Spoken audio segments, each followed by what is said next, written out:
So hi guys and welcome back to the channel. आज की इस वीडियो में हम characteristics of indifference curve class 11th micro economics का चैप्टर कंज्यूमर इक्विलिब्रियम से डील करेंगे। एंड पिछली वीडियो में हमने एग्जैक्टली इंडिफरेंस कर्व होता क्या है वो देखा था। And this is the part 6 of consumer equilibrium. So without any further due let's get start.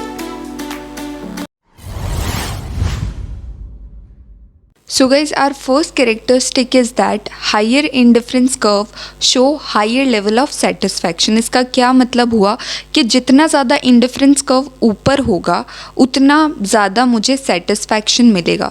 ज़्यादा ऊपर इंडिफरेंस कर्व वाले से मुझे ज़्यादा सेटिस्फैक्शन मिलेगा comparatively to the lower one. अब इससे पहले आपको एक कंसेप्ट समझना पड़ेगा, that is indifference map. What is indifference map? जब मैं एक ही ग्राफ के अंदर, ठीक है, एक ही ग्राफ के अंदर मैं बहुत सारे इंडिफरेंस कर्व बना देती हूँ, 1 2 3, राइट। तो ये क्या है? मेरा इंडिफरेंस मैप है, या यूँ कह लो एक ही ग्राफ में मैंने इंडिफरेंस कर्व की फैमिली बना दी, so that is known as indifference map. Okay, तो ये क्या है? इंडिफरेंस मैप ही है ऑब्वियसली, क्योंकि एक ही ग्राफ में मैंने एक से ज़्यादा इंडिफरेंस कर्व बनाए हैं। और पहला कैरेक्टरिस्टिक क्या है? Higher indifference curve show higher level of satisfaction. ऐसा कैसे हो सकता है? इस चीज़ को अपन समझने की कोशिश करते हैं। हम सबको ये तो पता है कि एक जो इंडिफरेंस कर्व है उससे मिलने वाला सेटिस्फैक्शन जो है ना वो सेम ही होगा, राइट। यानी कि आप A B C D किसी भी कॉम्बिनेशन लो इंडिफरेंस कर्व 1 में से, इन सब से मिलने वाला सेटिस्फैक्शन अगर आपको 20 यूटिल्स है तो 20 यूटिल्स ही मिलेगा सारे कॉम्बिनेशन से। बट जैसे ही अगर आप ऊपर वाले इंडिफरेंस कर्व में शिफ्ट हो जाओगे तो आपको यहाँ पर ज़्यादा लेवल ऑफ सेटिस्फैक्शन मिलेगा। सपोज़ यहाँ 20 मिल रहा था तो यहाँ 30। अब ऐसा हुआ क्यों? अगर आप ध्यान से ऑब्जर्व करोगे यहाँ पॉइंट A में, तो आपने Y यूनिट का कितना कंजम्पशन करा? That is banana 10 unit, okay. And आपने X यूनिट का कंजम्पशन कितना करा? That is Apple, only 1। But जैसे ही आप आगे शिफ्ट हुए, दूसरे इंडिफरेंस कर्व में मूव हुए, तो आपने यहाँ पर आपका बनाना का कंजम्पशन तो एज इट इज़ है, बट एप्पल का कंजम्पशन आपने क्या कर दिया? इंक्रीज़ कर दिया। अगर आप कंजम्पशन इंक्रीज़ करोगे तो आपकी जो टोटल यूटिलिटी है वो भी क्या होगी? इंक्रीज़ होगी। मींस आपका सेटिस्फैक्शन कहीं ना कहीं इंक्रीज़ हुआ ना। कंजम्पशन बढ़ाओगे तो सेटिस्फैक्शन, टोटल सेटिस्फैक्शन क्या होगा? इंक्रीज़ होगा ना। So that is why higher indifference curve show higher level of satisfaction. So guys, our second characteristic is that indifference curve has negative और downward slope। ठीक है, फर्स्ट ऑफ ऑल तो यहाँ पर स्लोप की बात हो रही है, ठीक है, स्लोप की, ग्राफ की बात हो रही है, इसके शेप की बात नहीं हो रही, ठीक है। तो इसका जो ग्राफ है, इसका जो स्लोप है वो कैसा है? नेगेटिव। नेगेटिव मतलब क्या होता है? जब आपका स्लोप ऐसे नीचे की तरफ आ रहा होता है, राइट। हमने डिमांड कर्व में भी देखा था, डिमांड कर्व का जो स्लोप था वो कैसा था? नेगेटिव था, डाउनवर्ड था। क्यों था ऐसा? क्योंकि इन्वर्स रिलेशनशिप था प्राइस और डिमांड के बीच में, राइट। तो यहाँ पर भी कुछ ऐसा ही है। गुड X और गुड Y के बीच में कैसा है रिलेशन? इन्वर्स। इन्वर्स मतलब क्या होता है? जब एक चीज़ इंक्रीज़ होती है और एट द सेम टाइम दूसरी चीज़ जब डिक्रीज़ होती है तो उसे इन्वर्स रिलेशनशिप बोला जाता है, ओके। तो आप यहाँ पर ध्यान से ऑब्जर्व करेंगे तो आपको ये पता चलेगा कि अगर कंज्यूमर 1 से 2 यूनिट गुड X का कंजम्पशन यानी बनाना का कंजम्पशन अगर वो इंक्रीज़ करना चाहता है, ठीक है, उसने इंक्रीज़ करा 1 से 2, तो उसे at the same time good Y यानी एप्पल का कंजम्पशन क्या करना पड़ेगा? डिक्रीज़ करना पड़ेगा, ठीक है। तो जैसे उसने एक का कंजम्पशन इंक्रीज़ करा तो दूसरे का कंजम्पशन उसने डिक्रीज़ करा। तो यहाँ पर इन दोनों कमोडिटी के बीच में कैसा रिलेशन है? Negative, inverse. तो इसी वजह से ये जो स्लोप है वो डाउनवर्ड है, ऐसे नीचे की तरफ आ रहा है, ओके। अगर पॉजिटिव होता तो ऐसा होता ये, ओके, बट ये ऐसा नहीं है, नेगेटिव है। क्यों है? Because of inverse relationship between good X and good Y, okay. So guys, our third characteristic of indifference curve is that indifference curve is convex to the point of origin, okay. तो यहाँ इस point पर indifference curve के shape की बात हो रही है। इसका शेप कैसा है? कॉन्वेक्स है, ठीक है, ऐसा। इस शेप को हम कॉन्वेक्स बोलते हैं। और अगर ऐसा ये होता, ठीक है, केव लाइक होता तो इसे कॉनकेव बोलते, बट यहाँ पर कॉन्वेक्स है, ओके इसका शेप कैसा है, कॉन्वेक्स है। अब क्या रीज़न है इसके पीछे, क्यों इंडिफरेंस कर्व का शेप कॉन्वेक्स है?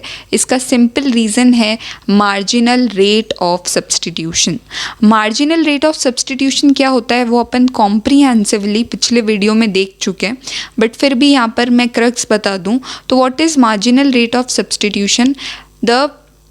If the consumer is willing to substitute good Y in order to consume, in order to achieve good X, then it is known as marginal rate of substitution।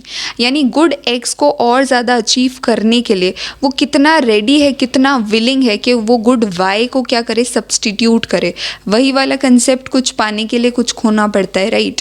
तो वो good X को achieve करने के लिए कितना good Y को खो रहा है, that is marginal rate of substitution. अब यहाँ पर अगर आप ध्यान से ऑब्जर्व करेंगे तो यह मार्जिनल रेट ऑफ सब्सटीट्यूशन क्या हो रहा है, कॉन्स्टेंटली डिक्लाइन हो रहा है। इसके पीछे का सिंपल रीज़न है लॉ ऑफ डीएमयू। हम सबको पता है जैसे जैसे हम कंजम्पशन करते हैं तो उससे additional satisfaction, right, additional satisfaction क्या होता रहता है, डिक्लाइन होता है, राइट? तो ऐसा ही कुछ हो रहा है यहाँ पर। पहले कॉम्बिनेशन में कंज्यूमर के पास सिर्फ एक गुड एक्स था, यानी एक ही बनाना था, और उसके पास बहुत सारे एप्पल थे, 15 एप्पल्स थे। अब वो ये चाहता है कि वो बनाना का कंजम्पशन इंक्रीज़ करे, उसके पास सिर्फ एक ही बनाना था। अब आपके पास कोई चीज़ बहुत ज़्यादा कम होती है ना, तो आप उसकी वैल्यू ज़्यादा करते हो, आप और चाहोगे कि वो चीज़ मुझे मिले और ज़्यादा मिले, राइट? तो कंज्यूमर के साथ भी ऐसा ही हो रहा है, उसके पास सिर्फ एक ही बनाना है और 15 एप्पल है, तो वो बनाना को अचीव करना चाहता है इतना ज़्यादा कि लिटरली वो 4 बनाना को सेक्रीफाइस करने के लिए रेडी हो गया, ठीक है? तो यहाँ पर मार्जिनल रेट ऑफ सब्सटीट्यूशन क्या है, 4 है। अब जैसे अब उसके पास 2 बनाना आ गए बी कॉम्बिनेशन में और 11 एप्पल्स हैं उसके पास, क्योंकि उसने 4 सेक्रीफाइस कर दिए, राइट? अब ऑलरेडी उसके पास 2 बनाना है, तो यहाँ पर होगा लॉ ऑफ डीएमयू, यानी डिमिनिशिंग मार्जिनल यूटिलिटी ऑपरेट होगा। उसने 2 बनाना का कंजम्पशन कर लिया है, राइट? तो अब उसे इतना ज़्यादा एक्साइटमेंट नहीं होगा कि वो एक बनाना का कंजम्पशन करे, उससे एडिशनल सेटिस्फैक्शन इतना ज़्यादा नहीं मिलेगा। क्यों? क्योंकि उसने ऑलरेडी 2 बनाना का कंजम्पशन कर लिया है, राइट? तो अगर कोई उसे और इंसिस्ट कर रहा है कि एक बनाना ले ले, तो अगर वो लेगा तो अब वो पहले जैसे 4 यूनिट का सेक्रीफाइस नहीं करेगा, वो बोलेगा कि एक बनाना को अचीव करने के लिए मैं 4 एप्पल क्यों सेक्रीफाइस करूं, राइट? ऑलरेडी मैंने 2 एप्पल्स का बनाना का कंजम्पशन तो कर लिया है, तो मैं 4 तो नहीं देने वाला, 4 सेक्रीफाइस नहीं करूँगा मैं। तो वो क्या करेगा, सिर्फ अब 3 बनाना का वो सेक्रीफाइस करेगा। तो marginal rate of substitution decline हुआ। क्यों? क्योंकि ऑलरेडी उसके पास 2 बनाना थे, राइट? उसने कंजम्पशन करा, 2 बनाना का कंजम्पशन करा, तो एडिशनल सेटिस्फैक्शन डिक्लाइन हुआ, ठीक है? तो इसीलिए अब वो बोलेगा कि मेरे को अब इतना ज़्यादा अच्छा ही नहीं लग रहा बनाना, तो मैं और ज़्यादा एप्पल सेक्रीफाइस करके करूँ क्या, राइट? अब फिर उसे वापस से कोई इंसिस्ट करे कि एक बनाना ले ले, तो अब उसने सोचा कि अगर मेरे को एक बनाना अचीव करना है तो इस बार मैं वापस से 3 एप्पल तो सेक्रीफाइस नहीं करूँगा। क्यों? क्योंकि अब ऑलरेडी उसने 3 बनाना का कंजम्पशन कर लिया है, तो उसका वापस से लॉ ऑफ डीएमयू ऑपरेट होगा, और ऐसे ऐसे ऑपरेट होते होते होते उसका जो सेटिस्फैक्शन है वो डिक्लाइन होता चला जाएगा। तो वो और बनाना को अचीव करने के लिए ज़्यादा सेक्रीफाइस नहीं करेगा, राइट? यानी कि यहाँ पर आपका जो रेट ऑफ सब्सटीट्यूशन है वो क्या हो रहा है, डिक्लाइन हो रहा है। आप कम सेक्रीफाइस कर रहे हो। क्यों कम सेक्रीफाइस कर रहे हो? क्योंकि जो चीज़ आप अचीव करना चाह रहे हो उससे मिलने वाला सेटिस्फैक्शन ही आपको कॉन्स्टेंटली डिक्लाइन हो रहा है। अब जिससे आपको सेटिस्फैक्शन ही कम मिल रहा है, तो क्या आप उसके लिए ज़्यादा पैसे या फिर ज़्यादा चीज़ अपनी देने के लिए रेडी होगे क्या? ऑब्वियसली नहीं, right? So that is why, okay? तो यहाँ पे marginal rate of substitution. So guys, इसी declining marginal rate of substitution को हम ग्राफ की मदद से समझने की कोशिश करते हैं, ओके? सो फर्स्ट कॉम्बिनेशन में क्या था, 15 units of good Y and X कितना था, 1 था यहाँ पर। अब उसे कॉम्बिनेशन बी में आना है, तो उसने एक गुड एक्स को यानी बनाना को अचीव करने के लिए उसने कितना सेक्रीफाइस करा, गुड वाई यानी एप्पल 11, राइट? तो उसे कुछ मतलब यहाँ पर आना पड़ा, कुछ इस पॉइंट पर एक यूनिट को अचीव करने के लिए, राइट? सेकेंड यूनिट को अचीव करने के लिए यहाँ पर उसे आना पड़ा। ठीक है, तो उसने मतलब इतना सेक्रीफाइस करा, ये उसका सेक्रीफाइस है। क्या? गुड वाई सेक्रीफाइस है, ठीक है, मतलब गुड एक्स को अचीव करने के लिए उसने उतना गुड वाई सेक्रीफाइस करा, राइट। अब सेकंड सी कॉम्बिनेशन, एक और सेकंड से थर्ड को अचीव करने के लिए उसने कितना सेक्रीफाइस करा? 11 से 8, तो उसे कुछ यहाँ पर आना पड़ा, राइट। ओके, कितना? सिर्फ थर्ड को, एक और एक को अचीव करने के लिए, थर्ड यूनिट को अचीव करने के लिए उसने कितना सेक्रीफाइस करा? इतना। ओके, सो यहाँ पर यानी एक और एक एडिशनल यूनिट पाने के लिए उसने इतना सेक्रीफाइस करा, राइट। यहाँ पर सेक्रीफाइस की रेट ज़्यादा थी, यहाँ पर कम थी, राइट। तो ये भी तो यहाँ पर ऐसा ही हो रहा है, marginal rate of substitution constantly क्या हो रहा है? डिक्लाइन हो रहा है। एक और एक एग्जाम्पल, जैसे कि 3 से 4, जब वो 3 से 4 यूनिट में आया, यानी एक और एक अगर वो बनाना का कंजम्पशन कर रहा है, ठीक है, तो उसे कितना सेक्रीफाइस करना पड़ा? अब उसे 8 से 6 पे आना पड़ेगा, राइट। तो कुछ यहाँ पर 6 पॉइंट पर,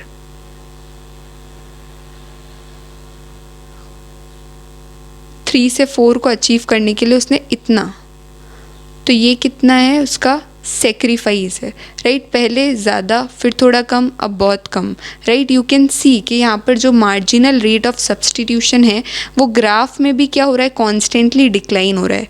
पहले इतना था, फिर इतना, अब इतना। Okay, so because of this indifference curve is convex to the point of origin.